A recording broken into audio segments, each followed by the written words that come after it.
Land Rover reckons that this Discovery Sport is the most versatile premium compact SUV currently on sale, and it's a credible claim. This is, after all, the only prestigiously badged car in this segment that can seat 7. It's also smart, practical, safe, and rugged enough to go a lot further than its rivals off the beaten track. In short, there's nothing else quite like it. Set off, and this car feels exactly as any Land Rover of this kind should.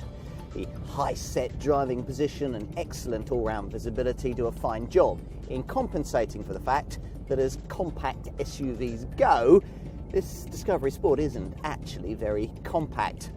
The facts are that it's actually both longer and wider than the original first-generation Range Rover, something you particularly realise in urban parking situations. Despite that though, on the move it's a vehicle that's easy to place with confidence through the turns. Much of the reason why centres around the steering. Gone is the vague, wishy-washy helm you used to get in a Freelander, and in its place there's an alert and natural feeling setup providing for the kind of precise and accurate corner turn-in that allows you to make good use of the torque vectoring by braking system. This car's permanent, intelligent four-wheel drive arrangement continuously varies the torque split front to rear, depending on conditions, and is, as before, mated to Land Rover's excellent terrain response system, which, via a control panel here at the bottom of the centre console, allows you to select a drive program to match the sort of off-road conditions the car's experiencing. Once you've chosen a mode, you've only to leave the car's electronics to work out how best to dole out power and maximise traction, sniffing out grip where none seems to exist, and turning the Discovery Sport into an impressively capable off-road tool. Prior to this model's arrival, family 4x4s with space for 3 rows of seats looked boxy and boring.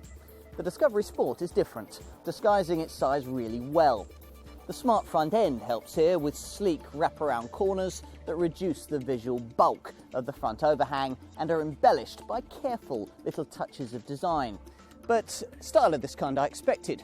My greater concerns in approaching this car always lay, as yours might, in the luggage space accessible beyond this rear hatch. Any vehicle that bills itself as being in any way compact, yet which claims to offer space for 7 people, would, you'd think, surely be compromised here.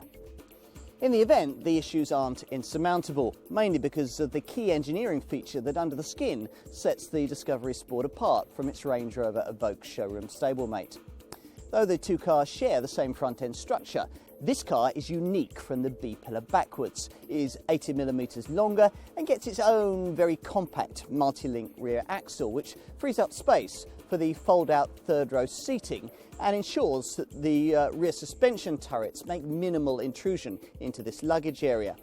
As a result, there's a class competitive capacity of around 500 litres, measured up to tonneau cover level, or as much as 829 litres if you load up to the roof.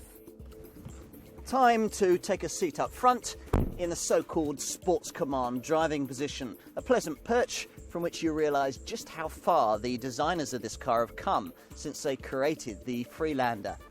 The big buttons and utilitarian plastic surfaces of that car are here replaced by soft touch rotary controls and tactile buttons set in gloss black surrounds. The key cabin feature though lies here in the centre of the dash. At last, Land Rover has delivered a state-of-the-art infotainment screen to its volume buyers. The 8-inch display is clear, easy to navigate around and very informative. Time to move rearwards and experience this car from a passenger perspective, one enhanced by the way that this middle row's so-called stadium seating is slightly raised by 50mm, giving occupants the kind of very good view out they always appreciated in the old Freelander. Back here you really appreciate the extra 80mm of wheelbase this car enjoys over its Range Rover Evoque stablemate, something further aided by these cutouts in the backs of the front seats that free up more space for your knees. If you need more, then the seat base can be slid backwards by up to 160mm to create as much as 112mm of knee room and 1011mm of leg room, which could make this rear seat almost as accommodating as that in a Range Rover. You won't want to be pushing this second row bench back though if you've passengers above preschool age sat behind you in the fold-out third row. Land Rover calls this car a 5+2 seater, which probably clues you into the fact that these extra pews are for occasional child use only. Once more, Land Rover has looked at a market that many thought was packed to bursting point and spotted a significant gap, into which it's parked the Discovery Sport. What other car of this kind can seat 7, set off in the Serengeti and slot right in as easily in Sloane Square as it will in the tightest multi-storey car park space? No other premium compact SUV can do all this.